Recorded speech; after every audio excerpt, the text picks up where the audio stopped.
Wildfires across the Panhandle ignite, keeping firefighters quite busy. KNEB.TV News starts right now.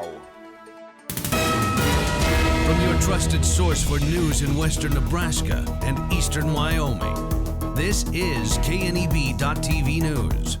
Presented by Platte Valley Companies, premier provider of financial services.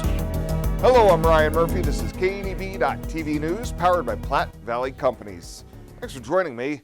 In our top story, firefighters from throughout the Panhandle had their hands full Thursday as two blazes broke out several hours and miles apart, one in the Pine Ridge and a second in the hills west of Scottsbluff and Gering. The first of the two was reported shortly after 1 p.m. when the post fire, which had burned several days earlier south of Crawford, was reignited by strong winds in the area. Incident Commander Ralph Mowell told KNEB News that the fire drew a heavy response, including air tankers and helicopters, as well as a number of fire crews from Scottsbluff and Banner counties. However, those crews were recalled back south due to a blaze that broke out several hours later in the Rubidoux Pass area. Banner County Fire Chief and Incident Commander Tim Grubbs explains. The initial call come in this afternoon, about 4:30 or so.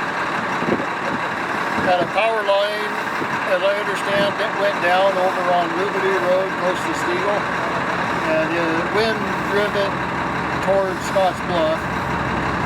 And we've been fighting hard winds all afternoon.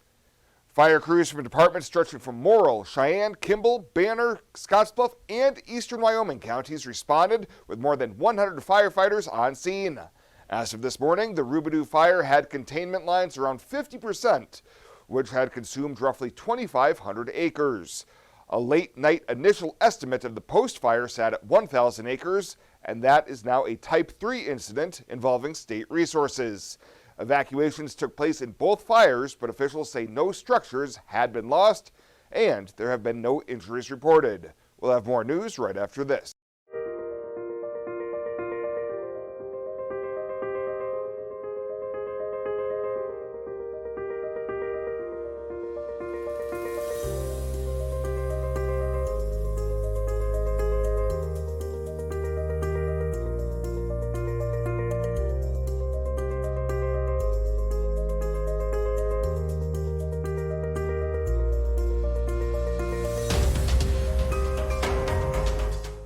Welcome back. Hospital capacity remains a concern as the number of virus cases continues to rise across Nebraska.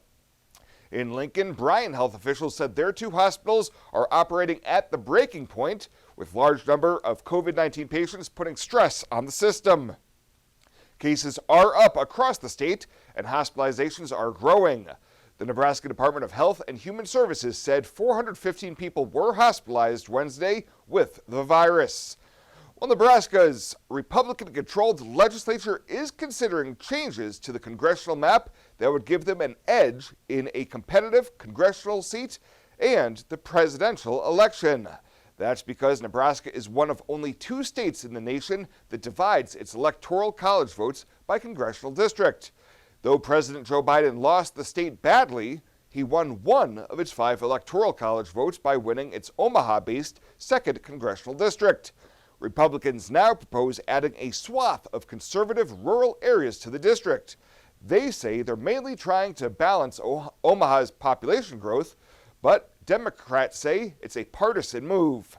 And a new watchdog report warns that Nebraska's prisons face a persistent staffing crisis that has created dangerous conditions, including maximum security units that are going unstaffed for hours at a time, and one incident where a tired employee fell asleep on the job.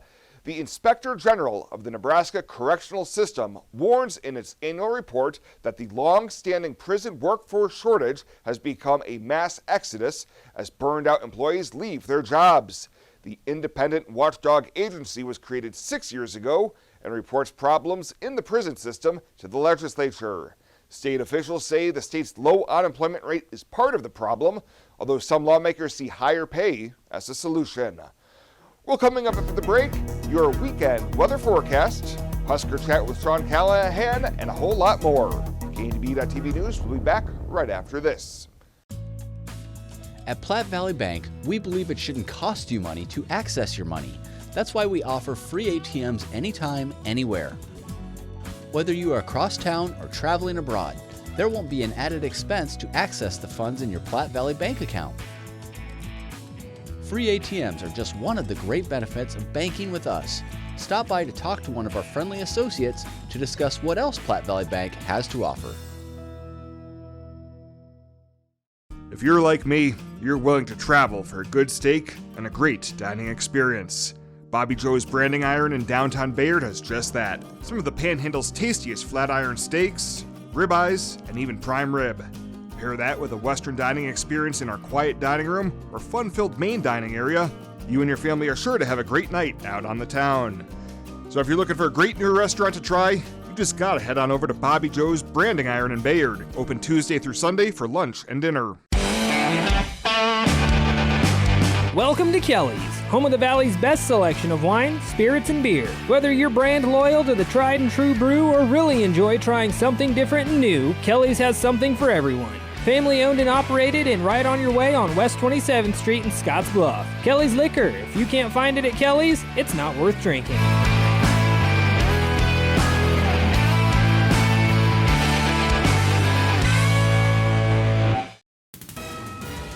This is KNEB.TV weather from the KNEB Storm Center, your trusted source for weather. Well, quiet conditions here across the area tonight. That's the best way we can describe things. In the 60s, then eventually down into the 40s overnight. It's going to be a cool, quiet night tonight. Certainly much calmer than last night. Things turn hot again this weekend. High fire danger going to be back in the forecast the next couple of days, thanks to those warm temperatures before things cool off on Monday. 96 yesterday for a high. Just missed a record by 4 degrees, down to 45 for a low. Nothing in the rain gauge, and we're going to fall more than 3 inches now below normal for the year after we get through the weekend. And this shows you what we've got going on out here in our current drought monitor. You'll notice the severe drought conditions have expanded. They cover most of the Nebraska Panhandle into portions of Goshen, back down into Laramie counties. Again, that's a severe drought. We have moderate drought conditions outside of that and abnormally dry. Pretty much all this entire area is in some level of drought or abnormally dry conditions here, as the latest drought monitor released yesterday. Comfortable today, chilly in some areas, 60s behind that frontal system that blew through yesterday and produced those strong winds. 68 in Alliance, 68 also in Kimball right now. A few low 70s out there. Winds are a little gusty at times though, 10 to 20 miles an hour, and they've been off and on in that ballpark throughout the day today. And that type of wind is going to continue all weekend, but temps are going to warm up as well. The severe weather threat well to our south here in portions of Kansas for today, and then tomorrow and Sunday, both days, we're going to remain mainly dry here in our vicinity. Well, kicking off football forecast for tonight. It's going to be a very pleasant night out there. Clear, nice. I think we'll be, this should be closer to maybe 66 or so by kickoff, and down to around 60 or so by the fourth quarter. We're not going to move a whole lot. Pretty comfortable conditions out there tonight, and no chances of rain, as we're not even going to have any clouds here in the region, and winds about 10 to 20 at times. That's it. Any of the cloud cover stays off to our southeast tonight, and lows that are going to fall down into the 40s. Can't rule out some areas dipping down into the low to mid 40s, even closer to that 40-degree mark. I think we'll keep everybody on the north side of 40, though, for tonight. Now, tomorrow, this is going to be a very boring future cast. There is nothing happening tomorrow.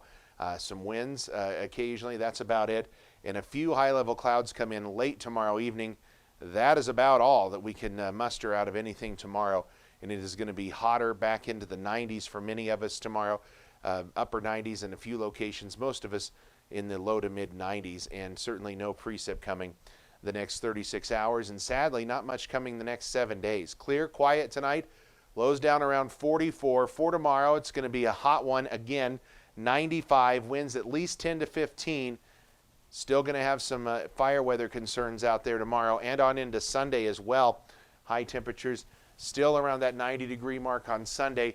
Much cooler. We bring in some breezy conditions. That 68 probably going to be early on Monday. Look at some of those lows overnight, Monday night and Tuesday night, falling down closer to 40. And then the first day of fall, officially Wednesday. It'll be pretty nice, though. in the low 80s Wednesday, Thursday, and back to near 80 or so on Friday. Pretty dry, quiet 7-day forecast coming our way. What a year 2020 was. Now's the time to get out and travel this summer to see family and friends you were not able to see this last year. Spend more time enjoying your trip by flying United Airlines, operated by SkyWest with daily flights to and from Denver. Reserve your flight today and remember United miles can be earned and redeemed with your flights. While at the airport, stop and enjoy authentic Italian food at Roma Italian Restaurant. And don't forget, Thrifty Car Rental is here for your car rental needs. Make life easier, relax, and hitch a ride with your BFF, Western Nebraska Regional Airport. Who is Hydrotex? Hydrotex manufactures and distributes over 300 different high-performance lubricants, including fuel conditioners, hydraulic and transmission fluid, and more. We've been helping customers improve their operations for more than 80 years with products made in the USA. We sell directly to customers and can even deliver right to your door to offer excellent service and value. Our products are made to exceedingly extend drain and grease intervals to reduce maintenance and labor costs to improve the budget. Whether you're in a factory, farm fleet, or like to go fast, Hydrotex is here to help. Visit your local Hydrotex dealer in person or online today. Fox Butte General Hospital's mission is to lead and innovate in healthcare delivery and community wellness. This is important to us so our community knows the importance that we place on the efforts to keep our community and our surrounding areas well. We appreciate being here. The staff that we have at Fox Butte General Hospital is grateful to serve the community of Alliance, Nebraska.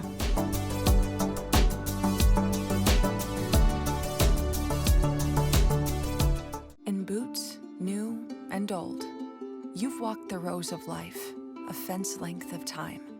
You fought the floods, snow, and sweltering heat, and lifted breathing and settled pain. With a smile and a cry, you've strengthened your community and future generations. Sometimes with nothing to say. Often can't say enough. Like, let me do it again.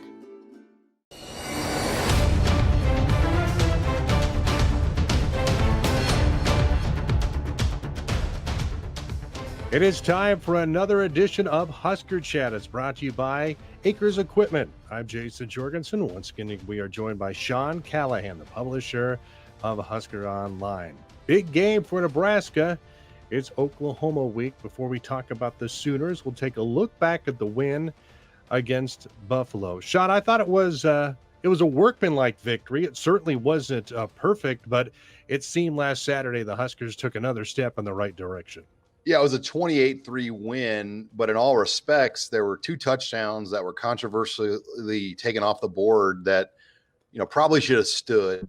And then there were 3 field goals. Nebraska missed in that game. So you break it down, there were a lot of points left off the board that probably should have counted. And Nebraska still won 28-3, but they got the explosive plays. I thought that was a big part of the win on Saturday. Adrian Martinez had a 71-yard run, produced 2 65-plus yard passes. And then they even got one from Logan Smothers that was about a 55-yard pass to Chris Hickman.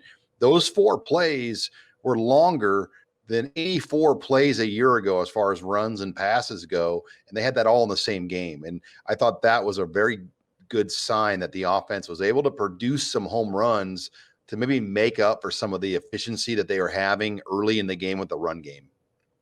How about what we've seen from Adrian Martinez the last couple of weeks? Granted, it hasn't been against, high-level Power 5 competition, but he certainly has played much better. Yeah, Adrian Martinez has been kind of an eraser in respects. The 71-yard run, a lot of it had to do with the way Nebraska's offensive line was getting blown up, and he just had to take off and go, and he made a play there, and he looks more comfortable. He was pressured a lot. I mean, he dropped back 24 times to throw, and he was pressured on 14 of those dropbacks. Many of those, in fact, 9 of those 14 pressures were on 4-man rushes, meaning there was no blitz involved. So the offensive line has had their issues, and I think Adrian has done his best to try to mask some of that. And I think that's maybe the big picture fear when you talk to educated fans. They're smart enough to see, like, this offensive line is going to cause Nebraska some issues if they don't protect better. You can't expect Adrian to always do what he's been doing the last couple of weeks.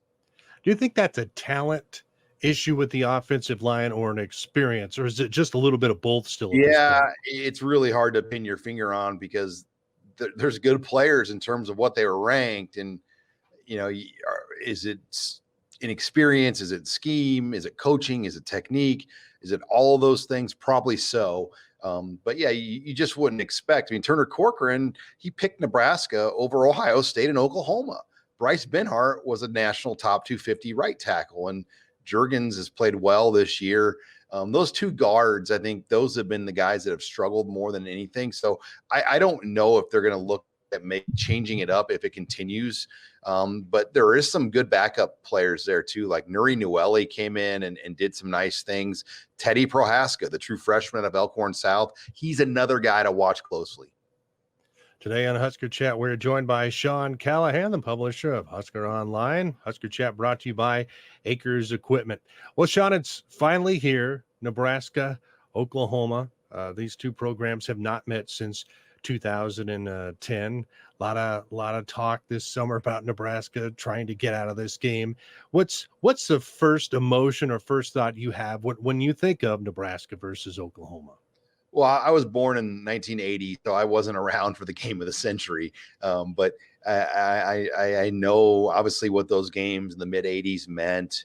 And Oklahoma won those games. I mean, they had Nebraska's number in the 80s. I mean, they pretty much prevented Tom Osborne from playing for a national championship in the mid to late 80s. After that 83 era was over, that group struggled to beat Barry Switzer and those OU teams. And then the series somewhat went dead in the 90s. And it didn't really get going again until Bob Stoops got there. And in 2000, that game in Norman where he beat Nebraska with Eric Crouch and Frank Solich, that was kind of what I think catapulted the Sooner program to get to where they're at still to this day, 20 plus years later. Nebraska was up 14-0 in that game. I still remember to this day, it was an 11 a.m. game, and we were broadcasting shows for the radio station I worked for in Omaha at that time. And we're down in Norman for Thursday, Friday. And that was just kind of like the turn of their program with what Bob Stoops did. And they've been able to sustain that all of this time since the year 2000, which you've got to give a lot of credit to Joe Castiglione and the administration there, that they've been able to keep that rolling after almost about a 10-year dark period of OU football. How do you see this one on Saturday? Nebraska is certainly a prohibitive underdog, and it would make sense Nebraska would roll in there as a three touchdown dog in this one. What's the recipe for Nebraska to hang around on this thing and have a shot in the fourth? Yeah, I think the recipe is playing physical, sound football, executing in the run game, protecting Martinez. Obviously, the special teams miscues can't be there. We've seen one every week, Jason, every week. But yeah, if I'm picking sensibly here, I'll take OU by 10 to 14 points right now. I just don't know if Nebraska has enough consistency to score, 40 plus points against a team like OU, because that to me is what it's going to take. It's going to take probably to win this game for Nebraska 38 to 42 points. And can they do that? I think Nebraska's defense will get enough stops, but can the offense put together enough drives to keep up with a team like OU? Well, it'll be fun to see on Saturday. I know a lot of people are expecting a blowout. Sometimes it seems when people think that the opposite happens. So who knows? Maybe Scott Frost and his bunch show up and put a scare into the Sooners on Saturday. Sean, as always, we appreciate your time. Have a good trip down there. Hey, thanks, Jason.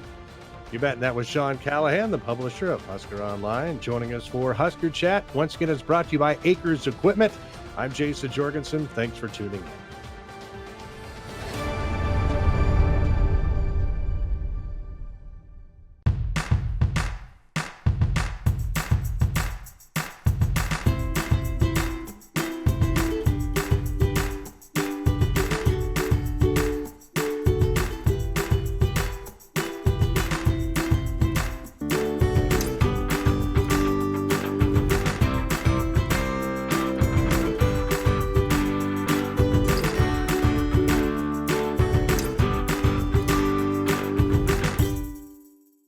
Logos in Gearing is the place to get all of your school spirit gear, personalized gifts, and promotional items for your business and employees, and banners for any special event. Logos is also the only place to stop for custom screen printing or embroidery. You can even design it yourself on their interactive website. Stop into Logos today. They'll design it, print it, and have it to you in no time. There's no job too big or small for Logos. That's Logos in Gearing. When it comes to helping local folks with the loans and financial advice they need, we don't horse around. Our only goal is to help you and your family achieve your financial goals with the right loans and savings products. So if you want to bank with people that care about you and your financial needs, stop by or give us a call. First State Bank. We're big on you. Member FDIC. Online at fsbcentral.com. Well, let's take a peek at what's happening on your weekend community calendar.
That's a look at today's community calendar, brought to you by First State Bank, honoring those who give back.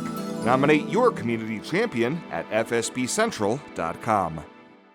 Find out what convenient really means at the Western Travel Terminal. Start with our great selection of food and drinks, from for real milkshakes and fresh brewed coffee to snacks and hot food. Next, check out our beer and spirits with their everyday low prices. Finally, let us work for you with our full-service gas station and automatic truck and car wash. All this can be found at 822 South Beltline in Scotts Bluff. Western Travel Terminal, your convenient shopping, restaurant, and full-service gas leader. At Platte Valley Bank, we realize the way people want to bank in the future may be different than it has been. As comfort levels and desires vary by person, banking may be different for some, yet not for others. We offer the best of both worlds, a traditional banking experience with our friendly tellers, and an online or mobile banking option with features that you can personalize and utilize anytime, anywhere you go. So you can bank how you want, when you want, and from where you want to. Platte Valley Bank. It's that ducky time of year again. The 24th Annual United Way of Western Nebraska Rubber Duck Draw is Saturday, September 18th at the 18th Street Plaza in downtown Scotts Bluff. Grand prize is a 2021 Toyota RAV4 from Team Auto Center. Second place, a 2021 Honda Pioneer 520 side-by-side from Sandberg Honda, plus 38 other egg-siding prizes. Adopt your duck today for just $10 at Team Auto Center, First State Bank, Main Street Market, the United Way office, or online this year at uwwn.org/duck. And finally tonight, the United Way of Western Nebraska's annual Duck Draw event is coming up tomorrow at the 18th Street Park in Scottsbluff. But last night, there was one final push for duck sales. The Business After Hours Quackers and Cheese fundraiser was held at Team Auto Center, and attendees were encouraged to purchase their final ducks ahead of Saturday's big draw. United Way Executive Director Steph Black says this event always has a great turnout and a strong push towards the finish line. This is the final push, and we always sell a ton of ducks here. But most of all, this event is to thank our sponsors and our community. This year's top two prizes include a brand new Toyota RAV4 and a Honda 500 side-by-side. Well, that does it for us this time. Thank you so much for tuning in. Stay safe out there. Have a great weekend. We'll see you back here on Monday.